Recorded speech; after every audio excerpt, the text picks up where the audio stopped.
Mira lo que dice la palabra de nuestro Señor en Efesios capítulo número 6, versos 16 y 17.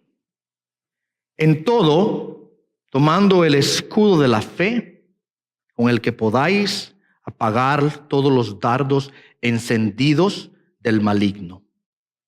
Tomad también el yelmo de la salvación y la espada del Espíritu, que es la palabra de Dios. Amén. Nosotros hemos venido haciendo esta serie de sermones a través del libro de Efesios desde el mes de mayo. Y estamos a punto de cerrar, culminar con esto. Una de las cosas que yo le dije a ustedes que encontramos aquí en el libro de Efesios son varias imágenes acerca de la iglesia. Les hablé ya en las semanas pasadas que la iglesia aquí es comparada en este libro con un edificio que tiene a Cristo como su fundamento. Una familia que tiene a Cristo como su jefe y su Señor. Un cuerpo que tiene a Cristo como la cabeza.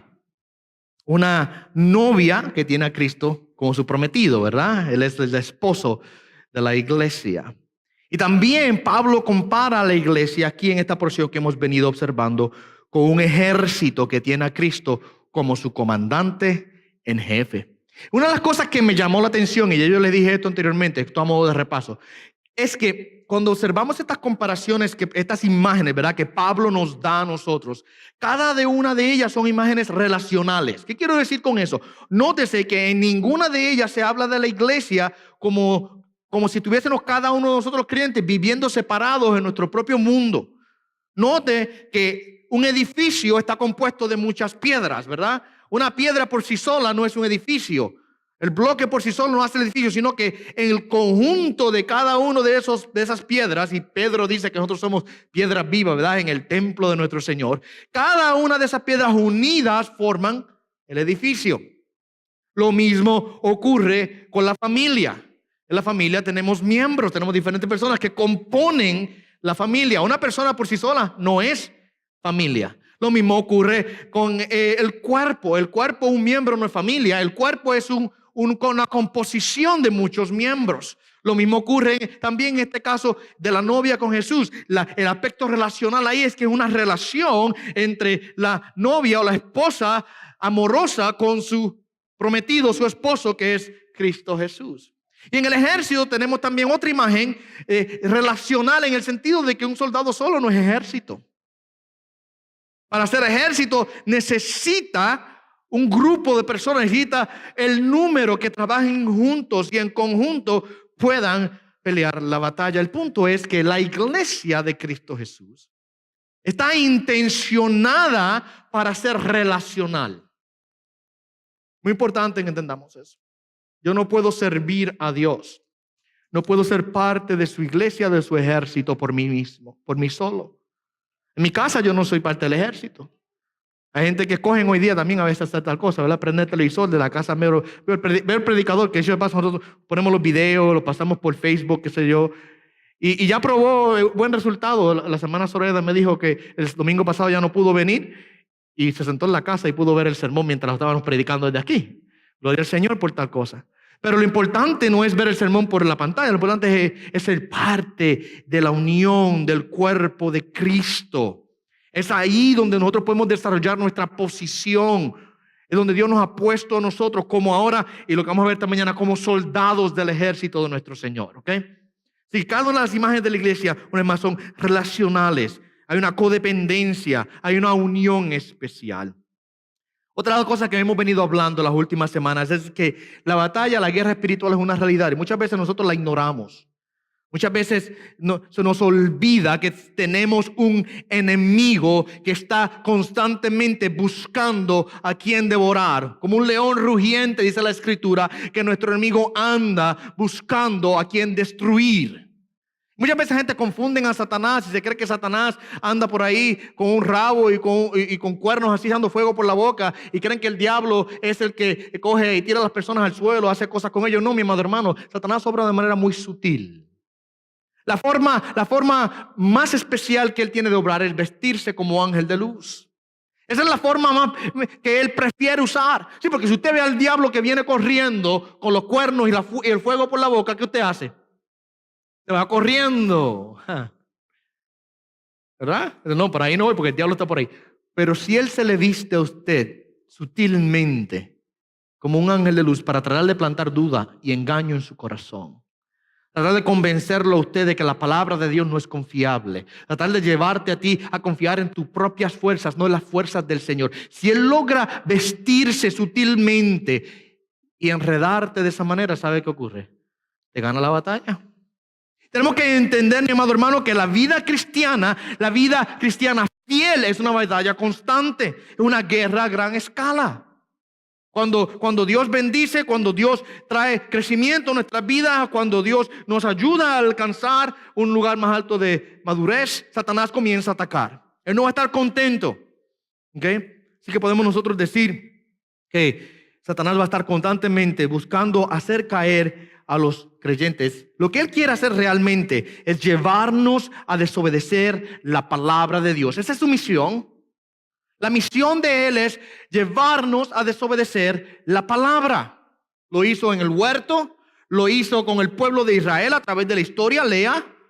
Y constantemente también en la historia de la iglesia, cuando la iglesia ha estado en derrota, cuando la iglesia ha estado en crisis, ha sido porque la palabra de Dios ha perdido el lugar central dentro de la iglesia. Satanás hizo que esos creyentes logró convencerlos de que ignoraran la palabra de Dios y la desobedecieran, lo cual eventualmente trae derrota sobre el ejército de Dios. Pero cuando el pueblo de Dios se para firme en la palabra, en la obediencia a la misma, hay una gran bendición, ¿verdad?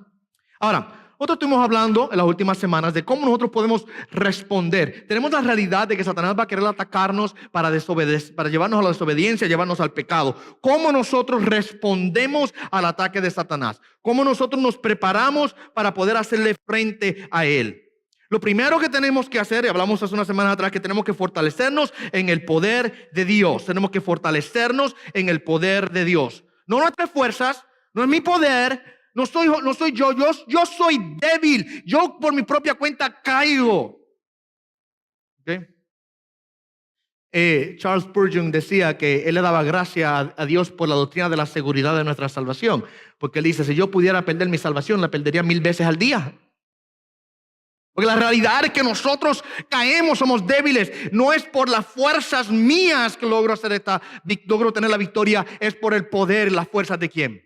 De nuestro Dios y nuestro Salvador. Así que tenemos que aprender a fortalecernos en el poder de Dios. Pablo aquí también nos da la estrategia que tenemos que seguir. Tenemos que prepararnos primeramente en el poder de Dios. La estrategia que Él nos da es bien sencilla. Tenemos que resistir y tenemos que estar firmes. Satanás va a venir a atacar, él va a traer tentaciones, él va a tratar de plantar duda, él va a traer confusión, él va a tratar de traer distracciones. Esa es su estrategia. Él va a venir en contra nuestra con dardos de fuego. Lo vamos a ver hoy. Nuestra labor no es tratar de cortarle la cabeza al diablo, como mucha gente anda por ahí haciendo. Yo los he visto. Se meten por los sitios, en las casas, le echan aceite a la gente por encima, ungen las casas. Yo no sé dónde sacan eso. Para sacar demonios. Esa no es la forma en que usted contraataca al diablo. Esa no es la forma en que usted pelea la batalla espiritual. La estrategia de la Biblia es clara. Es resiste y párate firme. Él vendrá fuego contra fuego, constantemente, dardo tras dardo. Tú aguanta el golpe, ponte la armadura, como vamos a ver ahora, y resiste los ataques de Satanás. Eventualmente él huirá. Eventualmente él se apartará de ti. Pero mi labor es resistir la tentación. ¿Okay? Esa es mi estrategia. Y luego, hemos venido viendo desde la semana pasada que tenemos que aprender a ponernos el armamento. Un soldado no puede ser un buen soldado si deja su armamento atrás. Él no puede ir al campo de batalla dejando todo su armamento atrás. Usted no puede ir vestido a pelear una batalla como si usted fuera a ir para la playa.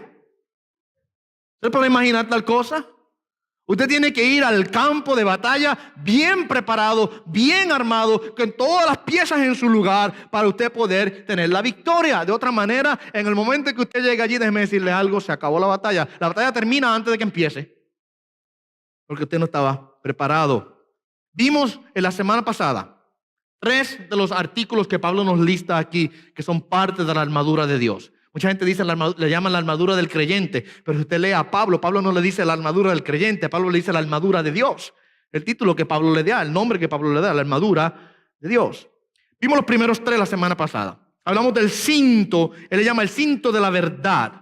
Ahí en el verso número 14 dice, ceñida vuestra cintura con la verdad. Y les expliqué a ustedes que más que referirse a la verdad como contenido doctrinal, que veremos, decimos la palabra de Dios, la verdad.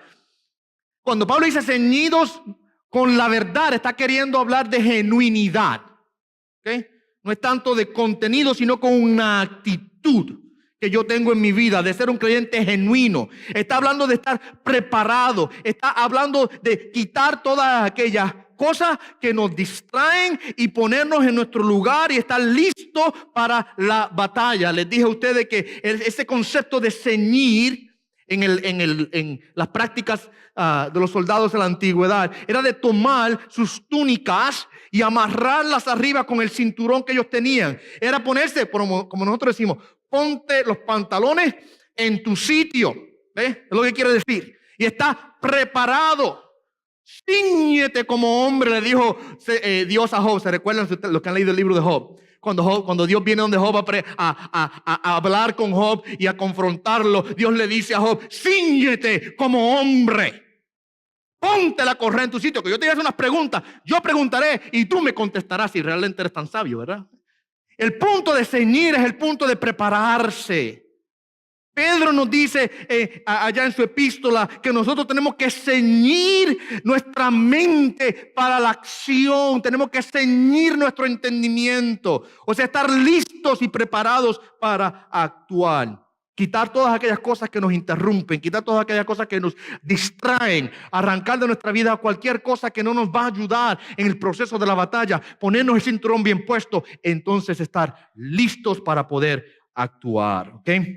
Ese es el cinturón, la actitud de preparación, genuinidad una vez más, ¿okay? Veracidad, es atar los cabos sueltos espirituales de nuestra vida, los cuales tenemos muchos a veces, deben decir la verdad.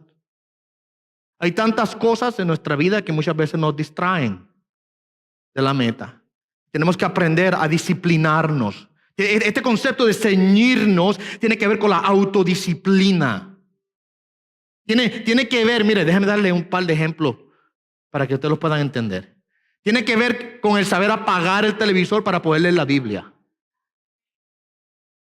Que no puede decir amén más que mueva los pies o diga ouch. ¿Okay? Esto es lo que quiere es autodisciplina. Tiene que ver con el saber cuándo tengo que ejercitar mis músculos espirituales. Tiene que ver con el saber ignorar las distracciones, con apagar el celular y dejar la Facebook a un lado para poder orar. Pastor John Piper dice que el propósito divino de las redes sociales es quitarle las excusas a la gente algún día delante de Dios de que nunca oraron o leyeron la Biblia porque no tenían tiempo.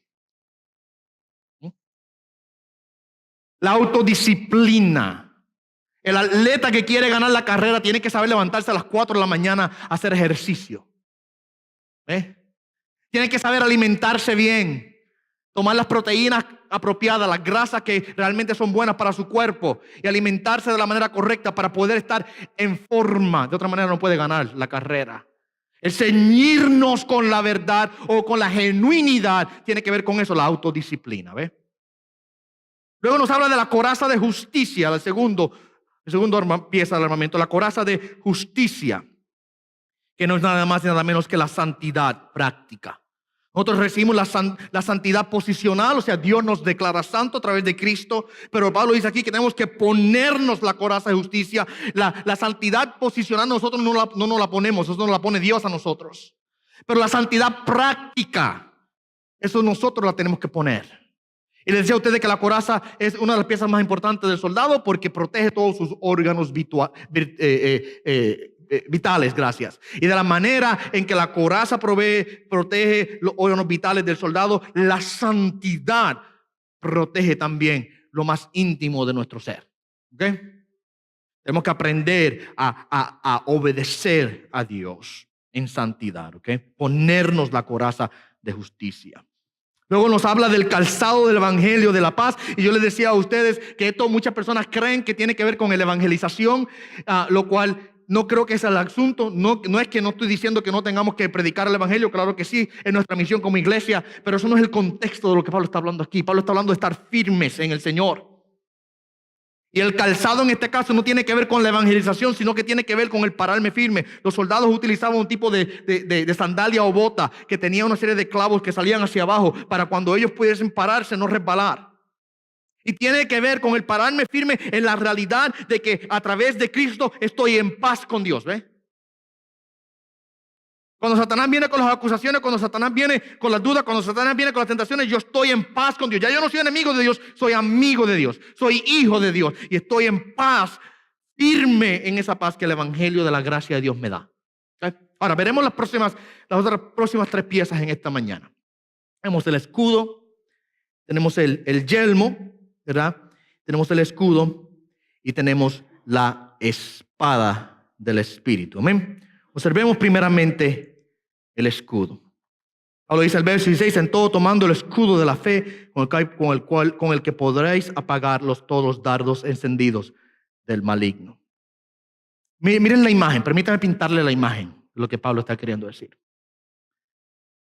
Los soldados romanos, acuérdense que Pablo probablemente está atado en una cadena con un soldado romano, le está escribiendo esta epístola desde la cárcel.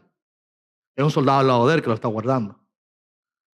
Los soldados romanos utilizaban un escudo larguísimo que cubría casi desde su cabeza hasta debajo de las rodillas.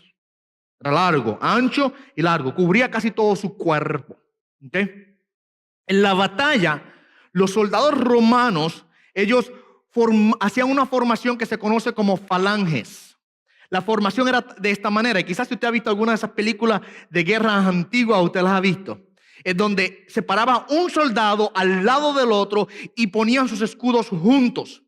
Y cuando iban caminando hacia el frente de batalla, ellos caminaban al mismo paso. Iban en un ritmo total. Y si estaban recibiendo el ataque, ellos hacían un círculo y ponían escudo contra escudo, cubriendo todo el frente de ellos y solamente dejando suficiente espacio para poner las lanzas o las espadas para poder atacar. Y ellos habían soldados al frente y soldados detrás. Y hacían a veces cuadrados en donde todo alrededor los soldados con los escudos se cubrían unos a otros y así era que caminaban hacia el frente de batalla. En la mano izquierda iba el escudo, en la mano derecha iba la arma que ellos utilizaban de ataque. Y esta estrategia de guerra romana prácticamente garantizaba las victorias en casi todas sus batallas. Porque era casi imposible penetrar una falange romana. Bien difícil. Los enemigos de ellos, por eso que Roma logró, ustedes conocen un poco de Roma, ellos conquistaron casi el mundo entero conocido en aquel tiempo. Y es porque tenían un ejercicio militar casi perfeccionado. Y esto les permitía, este tipo de formación les permitía ahora a los soldados depender los unos de los otros. Y el escudo jugaba una posición importantísima en la formación para la guerra. ¿Por qué? No solamente, escuche bien, no solamente el escudo protegía al soldado que lo cargaba, pero como estaban los escudos pegados unos a otros en la formación, se protegían los unos a los otros. No iban a la guerra, no era a lo loco que se lanzaban a correr y cada quien por su propia cuenta a ver quién era el que más daba golpes. No, iban en conjunto para poder pelear la batalla. ¿Okay? Y esa era la formación que ellos utilizaban. Era muy efectiva. Los escudos una más formaban o jugaban un papel extremadamente importante. Y yo creo que hasta cierto punto esto nos demuestra a nosotros que la fe es algo que nosotros compartimos como cuerpo en Cristo. Y nuestro escudo de la fe no solamente me protege a mí, sino que en la formación de la batalla espiritual nos protegemos los unos a los otros. ¿Ok? Hay varias cosas que yo quiero que observemos de esa imagen del escudo que cubría al soldado completo. La primera, mira que Pablo dice el escudo de la fe. Ya mismo voy a explicar qué es lo que quiere decir eso. Pero lo primero que observo es que la fe debe cubrir cada parte de nosotros. No dejar nada expuesto. De la manera en que el escudo cubría al soldado de pies a cabeza, prácticamente lo arropaba. Nuestra fe debe totalmente cubrirnos a nosotros y no dejar ninguna parte expuesta. Nuestra fe debe unirnos con los demás para poder formar un muro sólido de defensa en contra de Satanás, de la manera en que los soldados romanos se unían escudo contra escudo. Los creyentes nos unimos en fe en Cristo Jesús para hacer frente a las batallas que tenemos. Para así poder, mira cómo dice Pablo, apagar los dardos encendidos del enemigo. Mire esto. Era común, era corriente que las flechas cuando se lanzaran fueran encendidas en fuego. ¿Por qué? Bueno, porque hace más daño. Si la persona le cae la flecha en la pierna, quizá puede quitársela y seguir caminando, pero si la flecha cae encendida en fuego, comienza a quemársele la ropa, ese soldado quedó eliminado. Y muchas veces los soldados tomaban sus escudos, que muchas veces era metal cubierto con un tipo de cuero, y lo bañaban al frente con un tipo de aceite para evitar que las flechas pudieran penetrar, que resbalasen. Satanás va a venir lanzando fuego hacia nuestras vidas, pero los soldados se unían unos a otros, se guardaban unos a otros, se protegían unos a otros con sus escudos. Y de la misma manera en que ellos lo hacían, nosotros tenemos que aprender a unirnos para formar un muro sólido de defensa. ¿Okay? La fe no solamente me cubre a mí, sino que me une a todos los hermanos en Cristo para que podamos resistir, para que podamos ahora cubrirnos de los ataques del enemigo. Ahora, cuando Pablo dice la fe, vamos a explicar un poquito eso. ¿Qué quiere decir fe en este contexto? Dice el escudo de la fe. Yo quiero enseñarles a ustedes a distinguir entre lo que podemos llamar la fe objetiva y la fe subjetiva. Los que han estado conmigo a veces los estudios bíblicos saben esto porque yo los he enseñado anteriormente. La fe objetiva tiene que ver específicamente con el contenido de la doctrina. Tiene que ver, mi amado hermano, con el cuerpo de la doctrina cristiana que nosotros tenemos. ¿Ok? Ya Pablo, por ejemplo, para darle un ejemplo, aquí en la epístola de Efesios, él ha hablado de esa fe objetiva. Mira el verso 13 del capítulo 4, dice, hasta que lleguemos a la unidad de la fe y del conocimiento pleno del Hijo de Dios. ¿Usted la ve ahí? Cuando él dice, hasta que lleguemos a la unidad de la fe, esa palabra fe ahí quiere decir o tiene que ver primordialmente con lo que creemos, la doctrina que enseñamos, el cuerpo de enseñanza que nosotros como iglesia tenemos. ¿Qué es lo que nos distingue como creyentes? ¿Okay? Dice que lleguemos a ese nivel de unidad. En su epístola, el apóstol Judas escribe allá que él quiere escribiros para que nosotros, acerca de nuestra común salvación, pero él dice, pero he encontrado necesario escribiros para exhortaros a que contiendan ardientemente por la fe que de una vez para siempre fue entregada a los santos. Mire lo que dice Judas ahí. La fe que de una vez para siempre fue entregada a los santos. ¿Qué es lo que eso quiere decir? Una vez más, es la fe objetiva, la fe del contenido de la palabra, la doctrina que Dios le dio a la iglesia. ¿Qué es lo que nosotros creemos? Que hay un Dios que es creador de todas las cosas, es autoexistente, eternamente en tres personas, Padre, Hijo y Espíritu Santo, que Él vio a bien salvar a una humanidad perdida, enviando a su Hijo para tomar nuestro lugar como nuestro Redentor, como el Cordero de Dios, quien murió y que al tercer día se levantó de entre los muertos, que ha sido exaltado, la gloria de Dios está a su diestra, que ha prometido regresar por todos aquellos que creen en Él y a todos aquellos que han creído en Él. Él ha prometido vida eterna para que donde Él está, nosotros también estemos eternamente juntamente con Él. ¿Okay? Eso es lo más básico, y hay muchas otras cosas más, ¿verdad?, que podemos añadir, pero eso es lo más básico para resumir nuestra fe. Esa es la fe objetiva. ¿Qué es lo que yo creo? Ahora, al otro lado, hacemos una distinción con la fe subjetiva. Esa es la experiencia de fe ahora en mí. Podemos decir, es la confianza que yo tengo en Dios. El yo confiar en Él. ¿Lo que quiere decir? Por un lado hablamos de fe en el sentido del contenido de la enseñanza. Por otro lado hablamos de fe en el sentido de mi confianza en Dios. Miren, hubo un misionero escocés de nombre John Patton.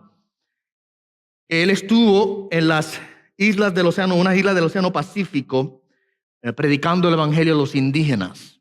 Él vivió entre el año 1824 al año 1907. Y mientras estuvo allí, trabajando con los indígenas, él se dedicó a traducir la Biblia al lenguaje de ellos, para que ellos pudieran leer la Biblia en el lenguaje que ellos entendían.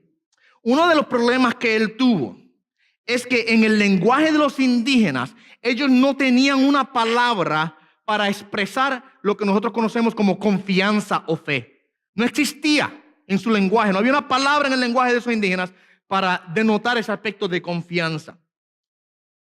Se narra que un día uno de los indígenas que había estado corriendo mucho entró en la casa del misionero y se dejó caer en una de las sillas que estaban allí en la casa del misionero.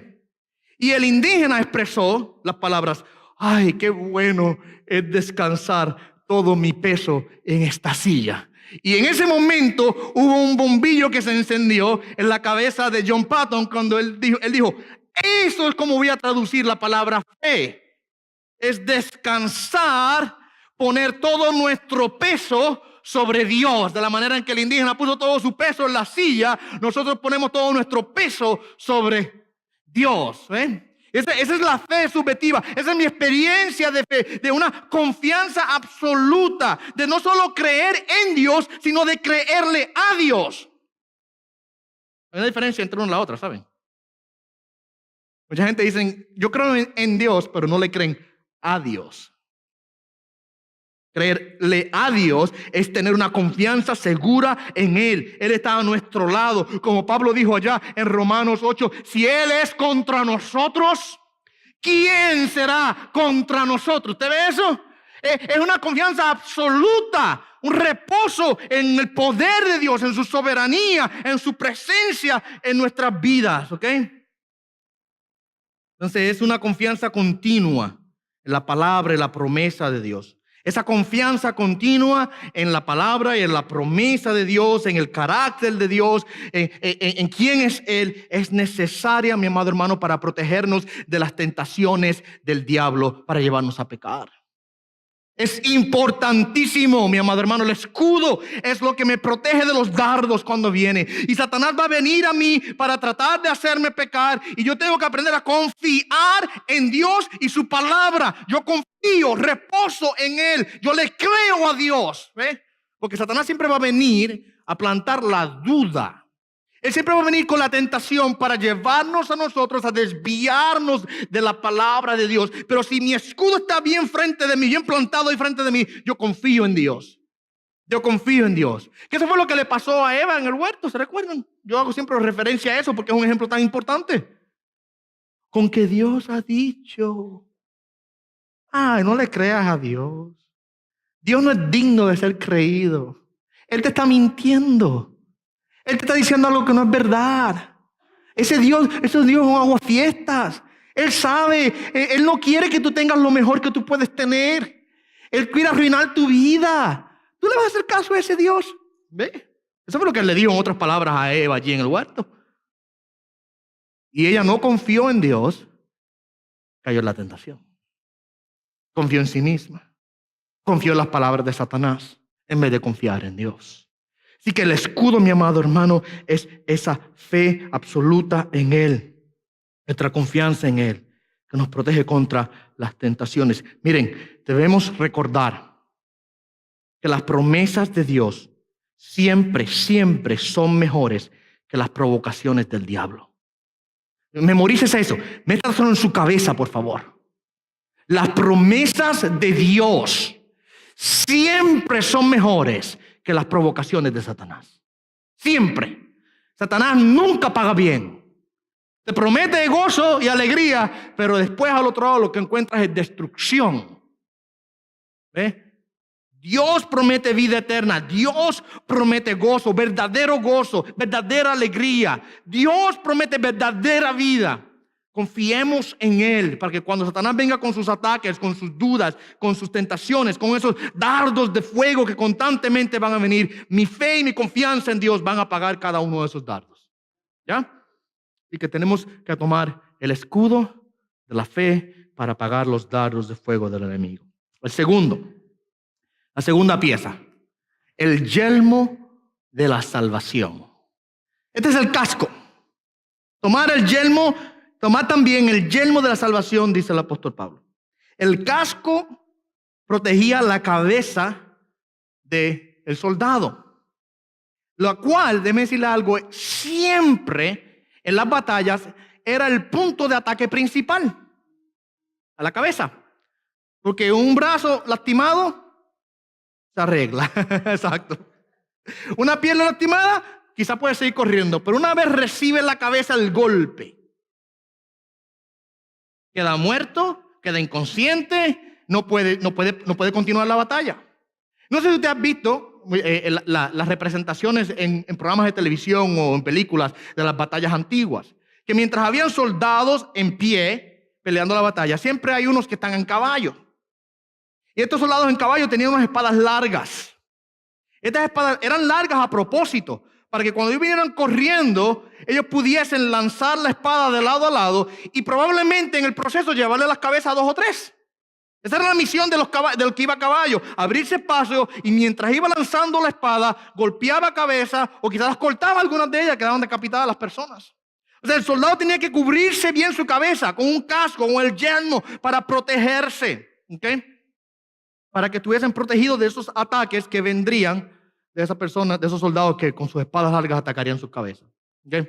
Miren, Pablo dice, le llama el yelmo de la salvación. Ahora, ¿qué quiere decir eso? Que creamos al Señor para que seamos salvos. ¿Pablo está hablando de que seamos salvos? No, él ya está hablando aquí a personas que ya están salvas. Él no le está hablando aquí a personas que necesitan arrepentirse de sus pecados para creer en Jesús y ser salvos. Él está hablando a personas que ya han creído y que son salvos. ¿Okay? Cuando él dice, ponte el yelmo de la salvación, no está hablando de alcanzar salvación, sino que está hablando de estar seguro de la salvación. ¿Entienden eso?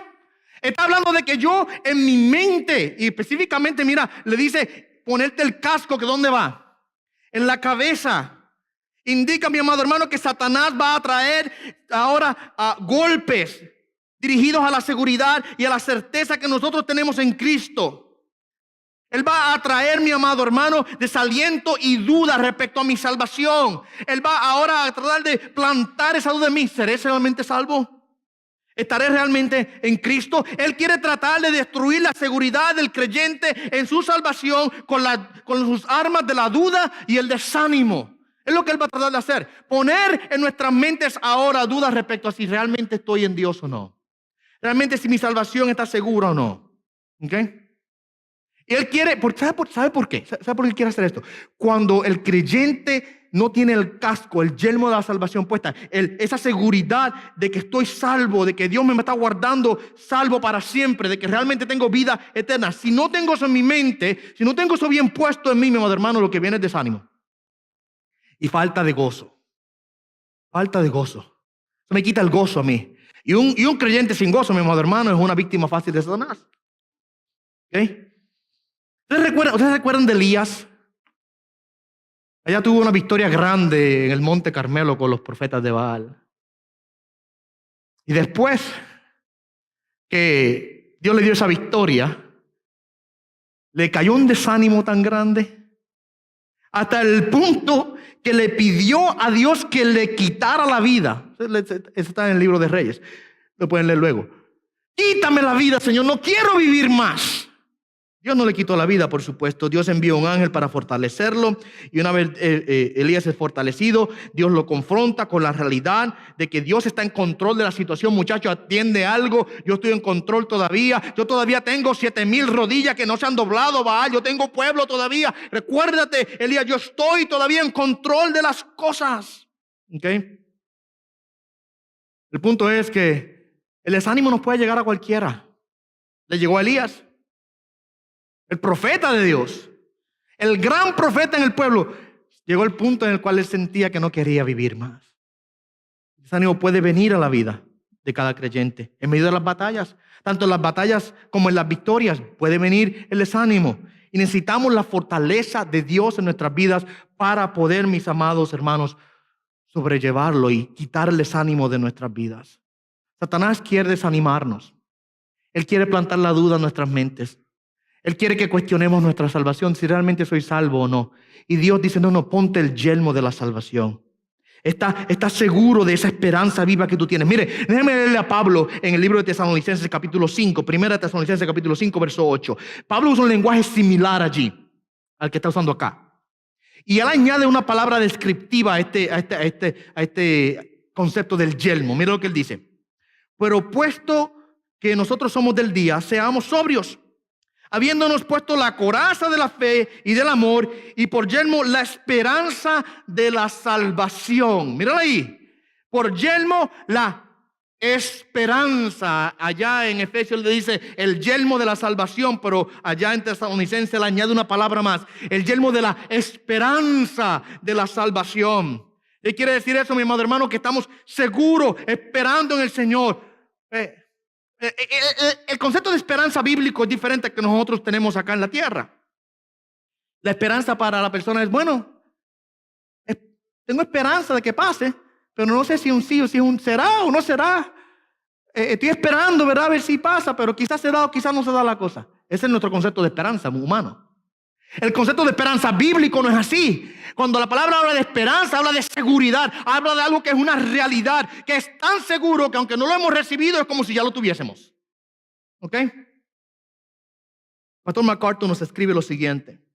Aunque los sentimientos de un cristiano acerca de su salvación pueden ser seriamente dañados por la duda inspirada por Satanás, su salvación misma está eternamente protegida y no necesita temer su pérdida. Satanás quiere maldecir al creyente con dudas, pero el cristiano puede fortalecerse en las promesas de Dios de la salvación eterna encontradas en las Escrituras. La palabra de Dios, mi amado hermano, es lo que alimenta ahora nuestra seguridad. Cristo Jesús dijo, yo conozco a mis ovejas y les doy vida eterna. Y yo no sé tanta gente que predican y leen ese texto y no agarran el concepto de lo que Cristo está queriendo decir. Mis ovejas oyen mi voz y yo las conozco y ellas me siguen, ¿verdad? Y dice Jesús, yo les doy vida eterna. ¿Qué parte de vida eterna no entiende la gente? Y le dicen a la gente, te salvas el domingo, te pierdes el lunes, te salvas el domingo, te pierdes el martes. Y así la gente se pasa todo el tiempo con un vaivén en la salvación. ¿Estoy o no estoy? No saben lo que es ser salvo. Yo recibo mucho golpe como pastor aquí en esta comunidad donde estamos predicando, porque yo no conozco otro pastor hispano que enseñe la doctrina de la seguridad de la salvación, aquí en esta área por lo menos. Algunos pastores me critican, hasta me regañan a veces. Pues yo enseñarles a ustedes que el que es salvo, Dios lo guarda siempre salvo. Esa salvación está segura en las manos de Dios. Cristo dijo, yo doy vida eterna. Mis ovejas, dice Jesús, están en mis manos. Y nadie me las puede arrebatar de mi mano, dice el Señor Jesús. Y no solamente está en mi mano, dice Jesús allá en el libro de Juan, capítulo 10. Están en las manos de mi Padre. Y no hay nadie mayor que mi Padre. Y nadie las puede arrebatar de las manos de mi Padre. ¿Ve? La promesa de la seguridad de nuestra salvación, mis amados hermanos. ¿Qué es lo que Pablo dice allá en Romanos? Si Dios está contra nosotros, ¿quién estará contra nosotros? ¿Quién nos podrá separar del amor de Dios? Dice el apóstol Pablo. ¿Quién? ¿Habrá algo aquí en esta tierra? ¿Habrá algo en este universo que nos pueda separar a nosotros, mi amado hermano, del poderoso amor de Dios? Dígame, ¿hay algo que pueda hacer eso? Pablo concluye sus preguntas ahí en Romanos 8. Ninguna cosa creada nos podrá separar del amor de Dios que es en Cristo Jesús, Señor nuestro. Nada te puede separar del amor de Dios. ¿Ok? Allá en Filipenses el apóstol Pablo, capítulo 1, verso 6, habla y dice de que él está convencido de que el que comenzó la buena obra en nosotros, el que la inició, él la ha de perfeccionar, él la ha de completar, él la ha de culminar hasta el día de Cristo. O sea, Dios no hace obras a media. Lo que él comienza, lo termina. Si Dios comenzó una obra en ti, la terminará. Y hay gente por ahí hoy día que no entienden esto y no tienen gozo en sus vidas. Están con la margarita en sus manos. ¿Me ama o no me ama? ¿Me ama o no me ama? ¿Me ama o no me ama? ¿Ya?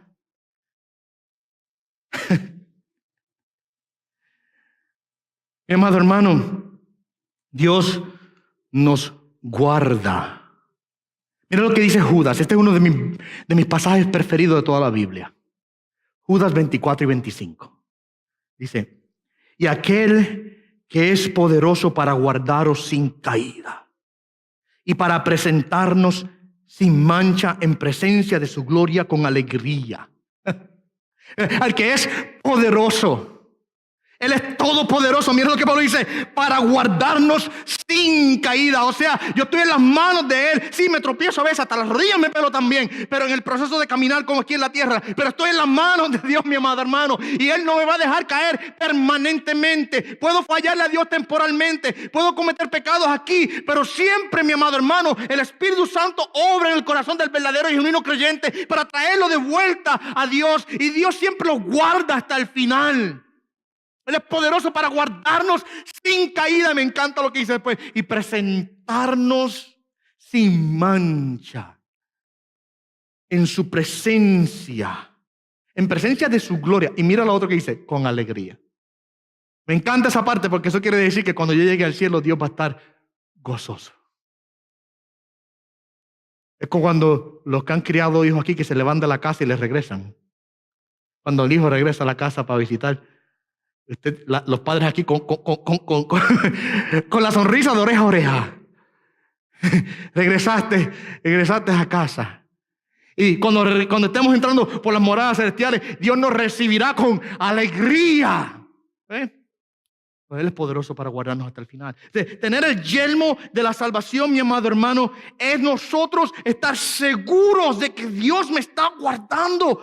Una seguridad en mi mente de que soy salvo, de que hay una esperanza verdadera, una esperanza genuina en Cristo Jesús. Una seguridad, mi amado hermano, que no hay quien me la quite. Ahora, antes de proseguir, es importante que entendamos que la seguridad de la salvación tampoco es una licencia para hacer lo que nosotros queramos, que es el otro problema. Yo soy salvo, puedo hacer lo que quiera. No, mi amado hermano, el creyente verdadero, aunque tenga luchas y tenga batallas, aunque en ocasiones caiga, aunque en ocasiones peque, siempre permanecerá y perseverará hasta el fin. Los reformadores, en su categorización de las doctrinas de la gracia, a la última de las 5 doctrinas de la gracia, le llamaron, que es la que habla de la seguridad del creyente, en vez de llamarle la seguridad del creyente, le llamaron la perseverancia de los santos. ¿Por qué? No está negando que el creyente esté seguro hasta el fin, pero lo que quiere hacer con eso es afirmar la realidad del que está seguro hasta el fin, perseverará hasta el fin. ¿Entienden eso? Así que la doctrina de la seguridad de nuestra salvación, mi amado hermano, no es una excusa o licencia para yo pecar. La obediencia no es una opción para el Hijo de Dios, es una obligación. Así que digo eso para que no confundamos una con otra. Pues hay gente que sí enseñan, bueno, tú eres salvo, siempre salvo, pues vete a todo lo que tú quieras y vive la vida como tú quieras, pues al final al cabo Dios te salvó ya y no importa cómo tú vivas, llegarás al cielo. No, no se agarre de esa, mi hermano, porque es una mentira. El creyente que es genuino y verdadero permanece, aunque tiene luchas, aunque tiene batalla, aunque se cae, aunque se golpea, pero siempre permanece y persevera hasta el fin, porque Dios está con él guardándolo. Amén. Okay. Así que vemos que Pablo aquí describe la seguridad del creyente como una pieza importante en la armadura del soldado. ¿Okay? Hay personas que quizás vuelven atrás. Hay personas que quizás abandonan el puesto de combate. ¿Sabe qué? Nunca tuvieron la armadura puesta. Pero la Biblia nos dice que el que salió de nosotros es porque no era de nosotros. Ay, pastor, y los que se vuelven atrás. Si vuelven atrás y nunca regresan, es que nunca fueron. ¿Okay? Esa es la realidad. Hay gente que en el Señor tienen problemas y quizás caen, pero regresan siempre. El Señor los trae. Es como la oveja perdida que se perdió y el pastor deja las 99 por ir a buscar a aquella que se le perdió. La trae de vuelta. Si no regresa nunca fue. El Señor no busca cabritos. El Señor solamente busca las ovejas. Así que tenemos el yelmo, tenemos el escudo, la fe, nuestra seguridad y confianza en Dios. Tenemos el yelmo, la salvación, la esperanza genuina de que Cristo tenemos salvación verdadera y que Dios nos guarda. Y la última pieza, de la armadura del creyente es la pieza de la palabra. La palabra. ¿Ok? Ahí dice en el verso número 17, tomad también el yelmo, perdóname, el yelmo de la salvación, perdón, y luego dice, y la espada del Espíritu, que es la palabra de Dios. La palabra de Dios, es la espada del Espíritu, que es la palabra de Dios. Tengo que hacer una aclaración respecto a esa palabra ahí, la espada. Pablo es bien preciso en lo que él escoge.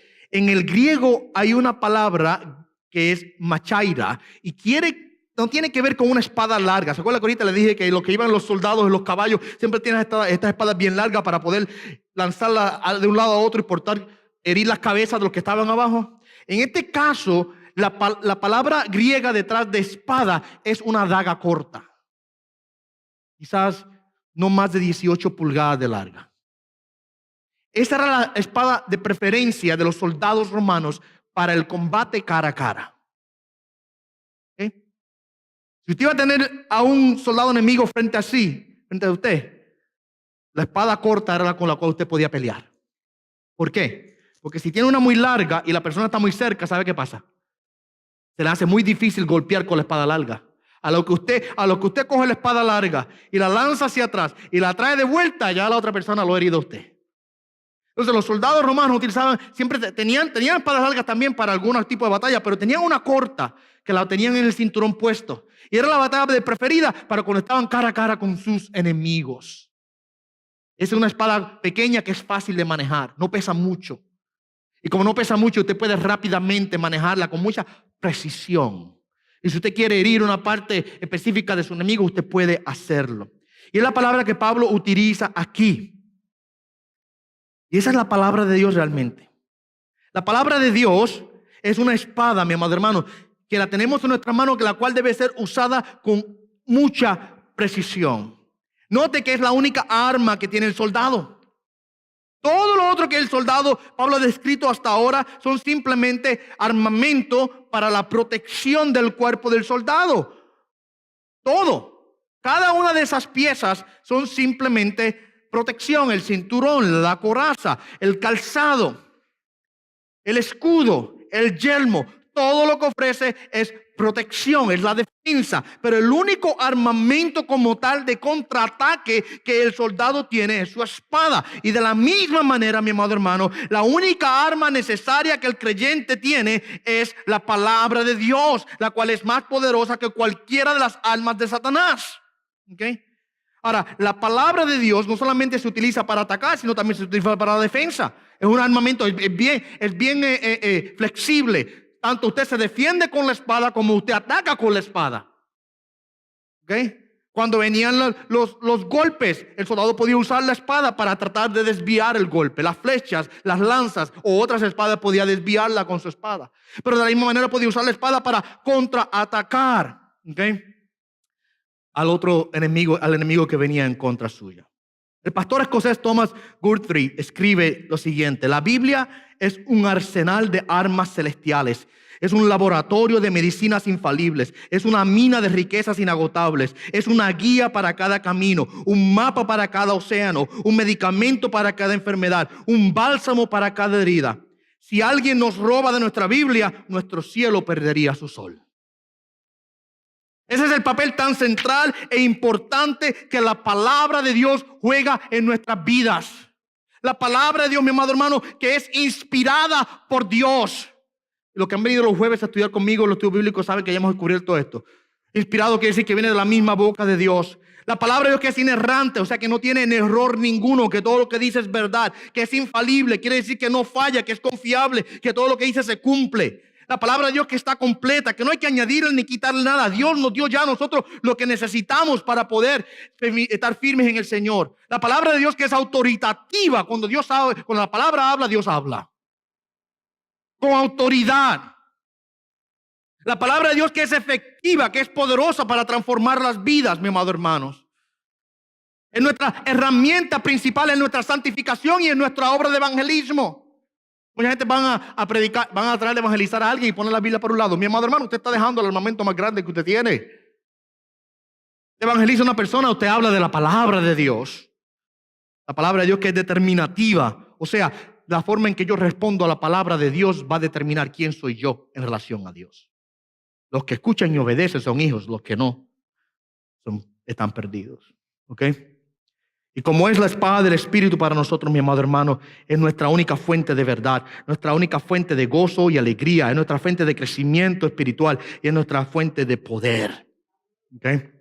Palabra de Dios. Ahora, le digo a ustedes que puede ser usada como arma defensiva y ofensiva. Defensiva quiere decir para defenderse usted de los ataques y ofensiva quiere decir para usted contraatacar, para usted ahora lanzar también un ataque en contra del enemigo. ¿Ok? Como arma defensiva, mi amado hermano, cuando Satanás viene con sus ataques a nuestra vida, la palabra de Dios ahora juega un papel muy crucial en nuestra defensa. Mientras que el escudo de la fe brinda una protección amplia y general a todo nuestro cuerpo espiritual, de la manera que el escudo delante del soldado lo cubría, la espada se utiliza para desviar ataques precisos de Satanás hacia nuestras vidas.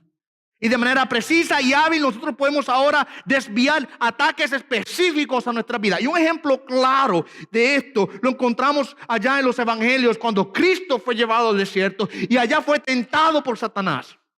Y vemos a Jesucristo utilizando la palabra de Dios como un armamento defensivo. Satanás venía con un ataque y Jesucristo respondía específicamente en contraataque. ¿Recuerdan de eso? Mateo capítulo 4. Y acercándose el tentador le dijo: si eres hijo de Dios, di que estas piedras se conviertan en pan. Pero él respondió y dijo: escrito está, no solo de pan vivirá el hombre, sino de toda palabra que sale de la boca de Dios. Usted ve cómo Jesucristo está manejando la espada del Espíritu, la palabra de Dios, con absoluta precisión. Y Satanás ataca a Jesús en un área específica. Bueno, si tú eres hijo de Dios, tienes hambre, mijo, llevas 40 días ayunando. Dile a esas piedras que se conviertan en pan y cómetelas. Y Jesucristo le responde específicamente en el ataque donde Satanás trae. Le responde con la palabra: no solo de pan vivirá el hombre, sino de toda palabra que sale de la boca de Dios. Luego le dice: si eres hijo de Dios, lánzate abajo, pues escrito está: a sus ángeles te encomendará y en las manos te llevarán, no sea que tu pie tropiece en piedra. Y Jesús responde: también está escrito: no tentarás al Señor tu Dios. ¿Ve cómo está respondiendo específicamente en esa área ahí? ¿Qué quiere decir eso? No tentará al Señor tu Dios. Él le está diciendo, mira esto, él está diciendo a Jesús: lánzate para que pruebes a Dios y verdaderamente Dios te va a coger y te va a guardar. O sea, en efecto, si Jesucristo se hubiese lanzado, como Satanás le dijo, Jesucristo estuviese tentando a Dios. ¿Ven eso? Porque en él lanzarse está diciéndole: ahora, me voy a tirar el cacho a ver si realmente está diciendo la verdad. Entonces Jesucristo en efecto hubiese él tentado a Dios en el lanzarse como Satanás le dijo que hiciese. Y Satanás lo tienta a Jesús para tentar a Dios. Y Jesucristo le dice: muchacho, escrito está: no tentarás al Señor tu Dios. Yo no voy a hacer tal cosa como yo voy a tentar a mi Padre. ¿Ve? Satanás le dice: todo esto te daré, mostrando los reinos del mundo, si postrado me adorares. Jesús le responde: vete, Satanás, porque escrito está: al Señor tu Dios adorarás y solo a Él servirás. Una vez más Satanás le dice: arrodíllate delante de mi presencia y adórame. No, Satanás, la palabra de Dios dice que hay uno solo que es merecedor de alabanza y de adoración. Hay uno solo delante del cual nos podemos y debemos postrar. Solamente a Él adoraremos y solamente a Él serviremos. Usted ve cómo Jesús, con absoluta precisión, en cada punto de ataque de Satanás, él contradice, él defiende ahora su vida con la palabra de Dios siendo utilizada específicamente en el área de ataque. De esa misma manera, Jesucristo nos está dando un ejemplo, mi amado hermano, para que nosotros aprendamos a usar la palabra de Dios como un arma defensiva. Cuando Satanás viene con ataques específicos, yo debo tener la palabra de Dios en mi corazón, que ahora en donde Satanás me ataca, ahí yo cojo la palabra de Dios, la tomo y me defiendo contra sus ataques. ¿Okay? Un creyente ignorante de la palabra lamentablemente va a estar confundido y Satanás lo va a vencer de manera constante. Pero no solamente utilizamos la palabra, mi amado hermano, como un arma defensiva, sino también como un arma ofensiva. ¿Qué quiere decir eso? Que es, mi amado hermano, un armamento para ahora infligir daño en el enemigo. ¿Cómo nosotros usamos la palabra como un arma ofensiva para infligir daño? Cuando la palabra de Dios es predicada fielmente, mi amado hermano. Es la predicación de la palabra, no solamente aquí del púlpito, escuche bien. Muchas veces pensamos, la predicación de la palabra, el pastor los domingos no predica. No, mi amado hermano. Cuando hablo de la predicación de la palabra, estoy hablando de todo creyente fiel que está compartiendo las verdades de la palabra de Dios con alguien. Sí, el púlpito es la manera más común que nosotros lo hacemos, pero no solamente es el púlpito donde se predica la palabra, es de a quien usted le está compartiendo el evangelio. Cuando la palabra de Dios es predicada fielmente, es como un cañón poderoso en el campo de batalla espiritual. Es un arma ahora grande y poderosa para la destrucción de fortalezas espirituales, mi amado hermano. Cuando nosotros predicamos la palabra de Dios, estamos deshaciendo las obras del enemigo. Cada vez, escuche, cada vez que a través de la predicación de la palabra Dios entra en el corazón de un pecador y lo transforma, lo convence, ahora lo convierte, lo hacen nacer de nuevo por el poder de la palabra, es una persona menos bajo el poder de Satanás y una persona más bajo el poder de Dios. Y se está ahora infligiendo daño al reino de las tinieblas cada vez que la palabra es predicada y efectivamente trae a una persona a la salvación. Yo creo que es lo que Pablo está diciendo en 2 Corintios 10, 4 y 5, donde él dice: las almas de nuestra fortaleza, de nuestra contienda, no son carnales, sino poderosas en Dios para la destrucción de fortalezas. Dice, las armas de nuestra contienda, de nuestra batalla, de nuestra pelea, no son carnales, sino que son espirituales. Y luego dice, destruyendo especulaciones y todo razonamiento altivo que se levanta contra el conocimiento de Dios y poniendo todo pensamiento en cautiverio a la obediencia de Cristo. ¿Qué son las fortalezas espirituales? Las fortalezas espirituales son especulaciones y razonamiento altivo, todo pensamiento contrario, toda doctrina errónea. Y nosotros decía la palabra que a través de las armas que Dios nos ha dado, nosotros destruimos esas fortalezas. La palabra de Dios es esa arma a través de la cual yo destruyo especulaciones, pensamientos contrarios, racionamientos altivos que se levantan contra el conocimiento de Dios. ¿Ok? Mi amado hermano, la palabra de Dios es un alma poderosa que deja a toda persona al descubierto. No hay una persona que delante de la palabra de Dios pueda taparse. Nadie. Allá en Hebreos capítulo 4, versos 2 y 3 dice que la palabra de Dios es viva y eficaz y más cortante que cualquier espada de dos filos, que penetra hasta la división del alma, del espíritu, de las coyunturas y los tuétanos, y es poderosa para discernir los pensamientos y las intenciones del corazón. Y no hay cosa creada oculta a su vista, sino que todas las cosas están al descubierto y desnudas ante los ojos de aquel a quien tenemos que dar cuenta. La palabra de Dios, mi amado hermano, deja todo al descubierto. No hay absolutamente nada que quede en oculto, en tiniebla delante de la palabra de Dios. Si a usted le pasa que yo estoy enseñando y predicando aquí y usted está pensando, ay, ese pastor como que me está espiando porque como que me está hablando a mí. ¿Será que me está vigilando el pastor? No, mi amado hermano, yo no soy omnisciente ni omnipresente. Yo no sé ni dónde usted está ni lo que usted hace la mayor parte del tiempo. Mientras usted está aquí yo lo veo, pero cuando usted no está aquí yo no sé de su vida. Usted está en su casa, en su trabajo, en sus cosas. Yo no sé. ¿Cómo es que usted queda desnudo delante de un mensaje? No es por el pastor. Oye, algunos pastores se creen que es por ellos, se creen profetas. Se creen videntes, como que le leen la mente a la gente. Yo no hago esas cosas. Yo luego le predico la Biblia a ustedes y la palabra de Dios, mi amado hermano, lo coge a usted y lo desnuda delante de la presencia de Dios. No hay nada que usted pueda ahora ocultar delante de Él. Eso ocurre, mi amado hermano, cuando Dios transforma a una persona y la trae del reino de las tinieblas al reino de Cristo. Es Dios a través de su palabra poderosa transformando. Mira lo que el pastor MacArthur dice, voy a cerrar ya. La palabra de Dios es tan poderosa que transforma y transporta a los hombres del reino de la falsedad al reino de la verdad, del reino de las tinieblas al reino de la luz, y del reino del pecado y la muerte al reino de la justicia y la vida. Cambia la tristeza en alegría, la desesperación en esperanza, el estancamiento en crecimiento, la infancia en madurez y el fracaso en éxito. Ese es el poder de la palabra de Dios y es la mejor herramienta que nosotros tenemos en nuestro armamento, mi amado hermano, para poder infligir el mayor golpe y mayor herida en el reino de Satanás. No dejemos la palabra de Dios en ningún momento a un lado. Es extremadamente importante que nosotros la usemos de manera regular en nuestra vida para nuestra defensa personal y para nuestra batalla, para nuestro ataque en contra del reino de Satanás. Ahora, este es mi último consejo. Tenemos que aprender a usar la palabra. Tienes que aprender a usarla. Las otras piezas del armamento son fáciles, en cierto sentido. Usted se pone sí requieren disciplina, sí requiere acción de su parte, pero cuando usted viene a ver, son cosas que usted puede hacerlas sin mucha práctica quizás. Usted pone el calzado, usted se pone el cinturón, usted se pone la coraza, usted se pone el yelmo, usted se pone el escudo y están ahí simplemente puestos ahí. Están puestos. No hacen mucho de manera activa, están ahí pasivamente, constantemente protegiéndolo usted. Pero usted no tiene que hacer mucho con ellos, quizás. Pero la espada es diferente. Usted tiene que aprender a usar la espada. ¿Usted parece un soldado que no sabe usar la espada? La coge por el filo en vez de ver mango.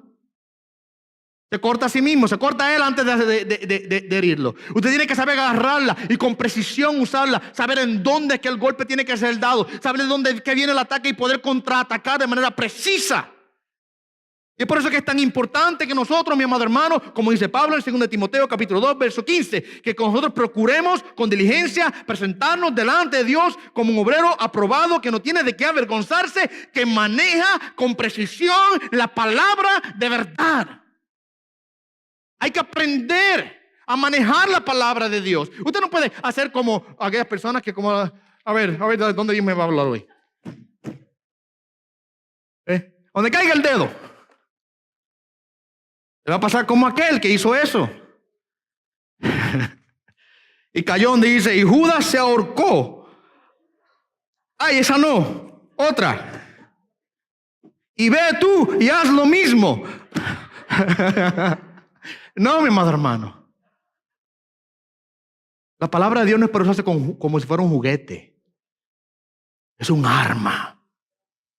Y requiere disciplina, requiere práctica, requiere tiempo en ella, requiere yo abrirla, requiere yo leerla, requiere yo de manera sistemática dedicar tiempo. Por eso yo hago tanto énfasis, venga a los estudios bíblicos, por eso hago énfasis, prepárese para los sermones. Es importante, mi amado hermano, que usted aprenda a manejar la palabra de Dios con precisión. Eso no es una labor solamente del pastor, es una labor de todos nosotros como creyentes, que tenemos que aprender a manejar la palabra de Dios. Así que para poder vencer en nuestra batalla espiritual tenemos que tener bien puesta nuestra armadura. De los pies hasta la cabeza y nuestras manos con el escudo y la espada en nuestra mano. Amén. Señor, te damos gracias en esta mañana por tu amor y por tu misericordia, por tu favor y por esta palabra tan hermosa que hemos recibido en esta mañana. Oh Dios, gracias que tú nos has bendecido de una manera tan especial con ella y con estas verdades, oh Dios, que son tan ricas para nosotros. Ayúdanos, Señor, a poder ser fieles a ti, a poder ponernos nuestro armamento y que podamos, Señor, realmente ser soldados buenos en el campo de la batalla, disciplinados, efectivos, Señor, para ser creyentes, Señor, que te traen gloria y honra a ti. Padre, te pedimos que nos ayudes a vivir estas verdades en nuestra vida de manera constante y continua. Por Jesús, tu Hijo amado, oramos. Amén y amén.